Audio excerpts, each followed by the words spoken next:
जांच भी होगी। और नरेंद्र मोदी और अमित शाह हार से क्यों डरते हैं? इसीलिए डरते हैं, इन्हें मालूम है ये एक दिन भी हारने के बाद जेल से बाहर नहीं रह सकते। खैर, कौन जेल जाएगा नहीं जाएगा ये तो वक्त बताएगा। पाठशाला में अब अगली क्लास। सुप्रीम कोर्ट को लेकर बड़ा बवाल। सांसद निशिकांत दुबे के बयान के बाद अब क्या बड़ा एक्शन होने वाला है? सुप्रीम कोर्ट वर्सेस सरकार। इंदिरा गांधी से लेकर अरुण जेटली तक कौन कौन सवाल उठा चुका? क्या सुप्रीम कोर्ट सीमाएं लांघ रहा है और सरकार के काम में दखल दे रहा है? पूरा सच क्या है, अब इसका चैप्टर।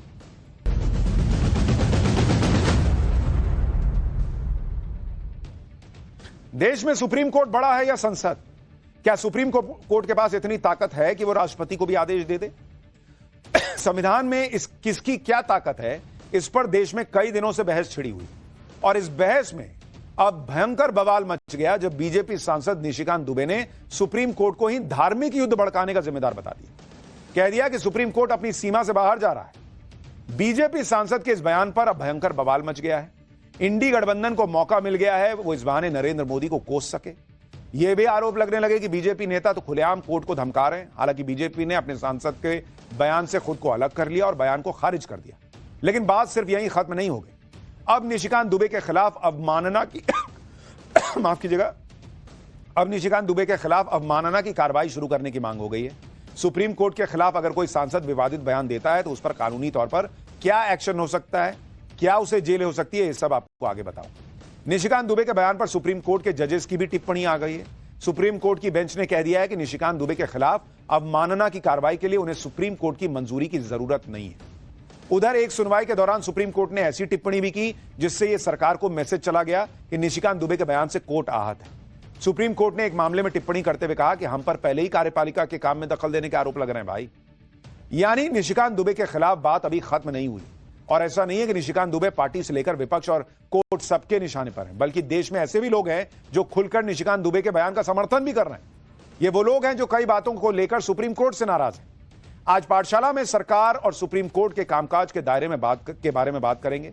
कौन किसके काम में दखल दे रहा है, नहीं दे रहा है, सुप्रीम कोर्ट को क्या कुछ सोचने की जरूरत है, नहीं है, सरकार को क्या सोचने की जरूरत है, इन सब पर आज बात होगी। इस पूरे मामले में इंदिरा गांधी और अरुण जेटली जैसे नेता क्या कह कर गए हैं यह भी बताऊंगा, लेकिन पहले विवाद की एक झलक देखिए।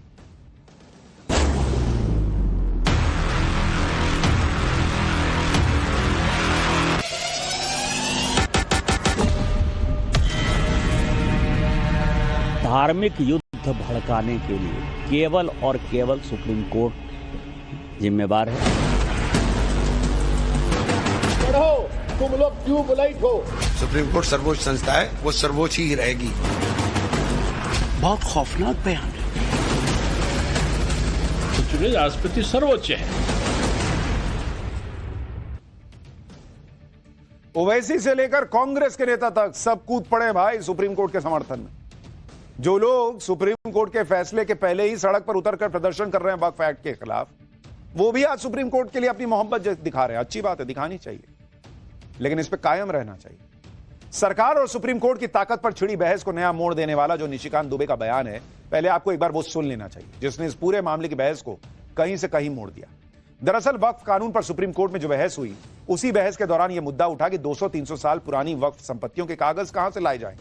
इस बात का जिक्र करते हुए निशिकांत दुबे ने वो बयान दे डाला जिससे इस बवाल का नया चैप्टर खुला। एक बार वो बयान सुनवा देता हूं। आप जब राम मंदिर का विषय होता है तो आप राम मंदिर में कहते हो कि कागज दिखाओ, कागज दिखाओ।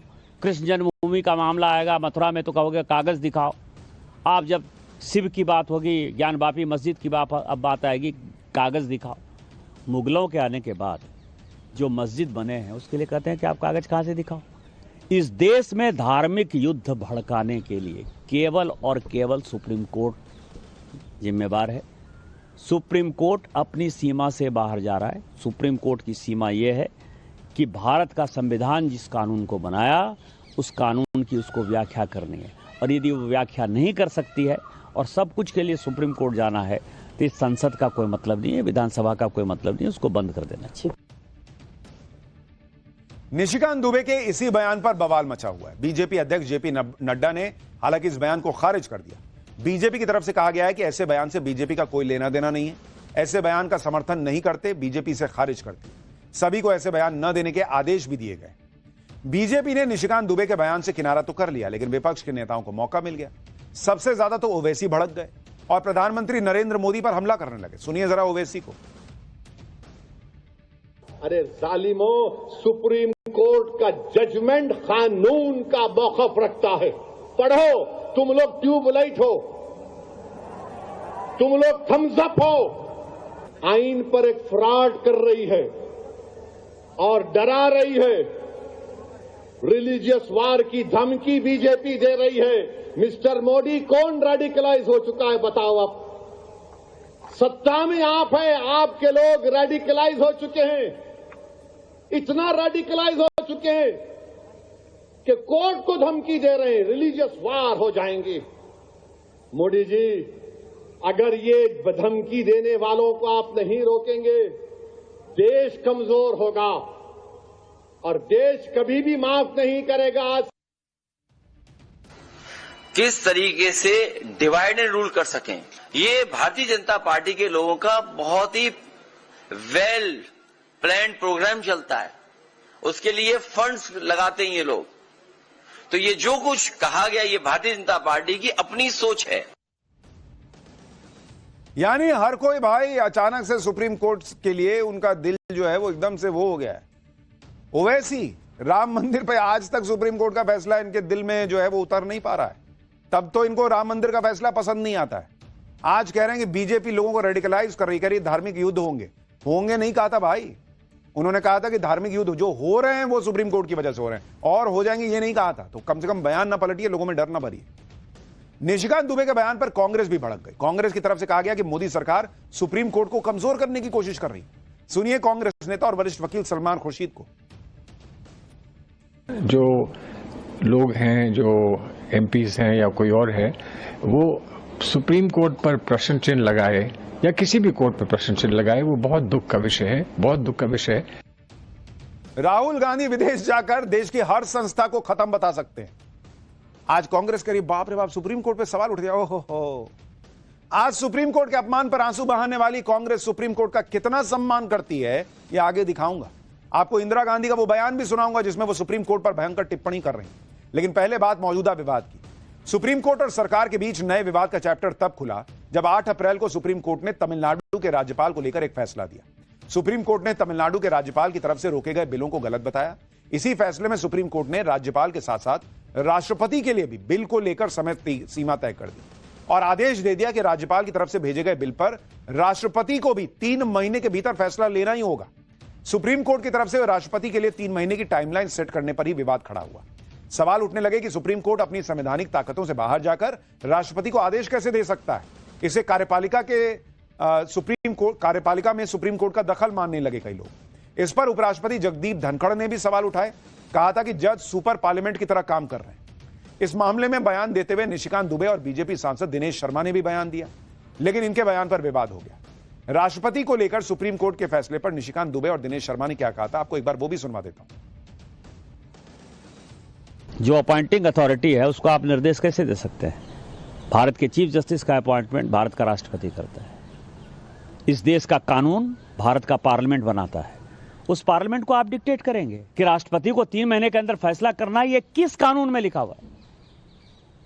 इसका मतलब यह है कि आप इस देश को एनार्की की तरफ ले जाना चाहते हो और एनार्की जो है इस देश में बर्दाश्त नहीं होगी। जब नया कानून आएगा, जब नया पार्लियामेंट बैठेगा, इसके ऊपर विस्तृत चर्चा होगी और फिर से नेशनल जुडिशियल अकाउंटिंग सिस्टम जो हमने NJAC बनाया था, जिसमें कि राष्ट्रपति का चुनाव कैसे होगा, प्रधानमंत्री का कैसे चुनाव होगा, वो तो संविधान में लिखा हुआ है। लेकिन आपके भाई भतीजावाद के आधार पर जज का चुनाव नहीं होगा। भारत के संविधान के अनुसार कोई भी संसद को यानी राज्यसभा और लोकसभा को निर्देशित नहीं कर सकता। और क्योंकि राष्ट्रपति के दस्तखत हो चुके, राष्ट्रपति सर्वोच्च है, राष्ट्रपति को कोई चुनौती नहीं दे सकता। तो ये बातें लोगों के मन और मस्तिष्क में आती हैं और मैं समझता हूं कि ये लोकतंत्र के लिए भी जरूरी है कि जो श्रद्धा का भाव जनता का माननीय न्यायालय के प्रति है वो बना रहे। इसलिए इस सारी चीजें जो विसंगतियां उठ रही हैं वो नहीं उठना चाहिए। निशिकांत दुबे ने सुप्रीम कोर्ट को लेकर जो गंभीर और कड़वी भाषा का इस्तेमाल किया, उससे सुप्रीम कोर्ट भी आहत दिख रहा है। आज दो अलग अलग मामलों में सुनवाई करते हुए सुप्रीम कोर्ट के जज ने अपनी टिप्पणी से यह जता दिया कि निशिकांत दुबे का बयान चुभने वाला है। सुप्रीम कोर्ट में बंगाल हिंसा को लेकर सुनवाई हो रही थी। याचिका में सुप्रीम कोर्ट से बंगाल हिंसा को लेकर सख्त एक्शन की मांग की गई। इसी तरह एक और याचिका में मांग की गई थी कि supreme court online pornographic content को रोकने के लिए केंद्र सरकार को एक्शन लेने के लिए कहे। इस पर जस्टिस BR गवई ने कहा कि इसे कौन रोक सकता है, ये तो सरकार का काम है कि वो इसके लिए नियम बनाए। हमारी आलोचना की जाती कि हम कार्यकारी कार्यों और विधायी कार्यों में हस्तक्षेप कर रहे हैं। यानी सुप्रीम कोर्ट ने जता दिया कि निशिकांत दुबे का बयान उनके कानों तक पहुंच चुका है और वो उसे यूं ही नहीं जाने दे सकते। शायद यही वजह है कि जब एक सुप्रीम कोर्ट के सामने एक याचिकाकर्ता ने यह मांग रखी कि वो निशिकांत दुबे के खिलाफ अवमानना की कार्रवाई की याचिका डालना चाहते हैं, तो सुप्रीम कोर्ट की तरफ से कहा गया कि आप इसे फाइल करें, इसके लिए हमारी परमिशन की जरूरत नहीं है। सुप्रीम कोर्ट ने याचिकाकर्ता से कहा कि केस चलाने के लिए आपको अटॉर्नी जनरल की मंजूरी लेनी होगी। इसी बीच सुप्रीम कोर्ट में वक्फ कानून की लड़ाई लड़ रहे एक पक्ष के वकील ने अटॉर्नी जनरल R वेंकटरमन को लेटर लिखकर निशिकांत दुबे के खिलाफ अवमानना की कार्रवाई शुरू करने की इजाजत मांगी है। कंटेम्प्ट ऑफ कोर्ट एक्ट 1971 के अनुसार कोर्ट खुद अवमानना की कार्रवाई शुरू कर सकता है या फिर इसके लिए अटॉर्नी जनरल या सॉलिसिटर जनरल की अनुमति लेनी होती है। अगर इस मामले में निशिकांत दुबे अवमानना के दोषी पाए जाते हैं तो फिर उन्हें 6 महीने की जेल या 2000 रुपए जुर्माना या दोनों की सजा हो सकती है। हालांकि ऐसे केस जिसमें पब्लिक फिगर शामिल हैं, ज्यादातर मामले माफी से निपटा दिए गए। साल 1970 में केरल के पूर्व मुख्यमंत्री EMS नंबूदिरीपाद पर सुप्रीम कोर्ट ने 50 रुपए का जुर्माना लगाया था, क्योंकि उन्होंने कह दिया था कि कोर्ट अमीरों के हक में फैसले देता है। यानी दो बातें क्लियर है कि चाहे संसद ही क्यों ना हो, सुप्रीम कोर्ट के खिलाफ कुछ भी बोलने की आजादी नहीं है। अगर ऐसा करते हैं तो सुप्रीम कोर्ट उन पर एक्शन ले सकता है। लेकिन सुप्रीम कोर्ट की अवमानना पर सांसदों की सदस्यता नहीं जाती, क्योंकि उस केस में सजा 2 साल की होनी चाहिए। निशिकांत दुबे पर कानूनी एक्शन होगा या नहीं होगा, यह आगे क्लियर हो जाएगा। लेकिन कुछ लोग ऐसे भी हैं जो निशिकांत दुबे का खुलकर समर्थन कर रहे हैं, जिनका यह मानना है कि सुप्रीम कोर्ट कई बार दोहरा रवैया अपनाता है या फिर कोर्ट को मिली असीमित शक्तियों का दुरुपयोग होता है। जैसे बहुत से लोगों का कहना है कि सुप्रीम कोर्ट अपने दायरे से बाहर जाकर सरकार के फैसले में दखल देता है। सोशल मीडिया पर बहुत सारे लोग लिख रहे हैं सुप्रीम कोर्ट को जजों की नियुक्ति की प्रक्रिया को और पारदर्शी बनाना चाहिए, यह भी चर्चा का विषय बना हुआ है। सिर्फ जज ही जजों की नियुक्ति करेंगे, यह सिस्टम खत्म होना चाहिए। हाल ही में जब दिल्ली हाईकोर्ट के जज के घर से पैसे मिलने का मामला आया था, तब भी कई लोगों को यह लगा कि जैसे आम आदमी के घर पर कैश मिलने पर एक्शन होता है, जजों के खिलाफ वैसा एक्शन होना चाहिए। कई लोग इस बात से भी नाराज हैं कि बंगाल जैसी हिंसा के मामले में सुप्रीम कोर्ट ने स्वतः संज्ञान क्यों नहीं लिया। ऐसे कई सवाल हैं जो वक्त वक्त पर सुप्रीम कोर्ट पर उठते रहे, और यह सवाल अब से नहीं, बहुत पहले से उठ रहे हैं। आपको अरुण जेटली का एक पुराना बयान सुनाता हूं। साल 2013 में सांसद के तौर पर अरुण जेटली ने यह आरोप लगाया था कि रिटायरमेंट के बाद भी जज बढ़िया जॉब और लुटियंस दिल्ली में बंगले की चाहत में, पोस्ट रिटायरमेंट की चाहत में जज प्री रिटायरमेंट जो फैसले लेते हैं वो प्रभावित होते हैं। सुनिए अरुण जेटली का पुराना बयान। Almost everyone, barring a few notable honorable men who are an exception, wants a job after retirement, and we are lavishly creating it for them. If we don't create it, they themselves create it. I think this whole temptation of continuing to occupy a Lithian's bungalow is a very serious temptation. And therefore, the desire of a post-retirement job influences pre-retirement judgments. It's a threat to the independence of judiciary. Arun Jaitley का यह बयान बड़ा महत्वपूर्ण है, क्योंकि यह संसद में दिया हुआ बयान, और अरुण जेटली सिर्फ सांसद नहीं थे, वो वरिष्ठ वकील थे, मतलब उस सिस्टम में काम करने वाले व्यक्ति भाई। और वो ये कह रहे थे कि भाई ये सिस्टम रुकना चाहिए, और वो कह रहे थे कि भाई पोस्ट रिटायरमेंट की चीजों के लिए प्री रिटायरमेंट के फैसले जो है वो प्रभावित हो रहे हैं जजेस। ये उनका आरोप था। लेकिन ये समझना जरूरी है कि जो है उसकी वजह से हो रहा है। ये कई लोगों को लगा कि ये अवॉइड होना चाहिए था, इसकी वजह से बहस किसी और डायरेक्शन में चली गई, जबकि यही सुप्रीम कोर्ट, आपको याद रखना चाहिए कि जब राम मंदिर के पक्ष में फैसला देता है तो उसकी वाहवाही होने लगती है। सुप्रीम कोर्ट पर सवाल उठाने वाले कई बार ये भूल जाते हैं ये वही सुप्रीम कोर्ट है जिसने लंबी सुनवाई के बाद फैसला दिया, जिसने राम मंदिर बनने का रास्ता क्लियर किया।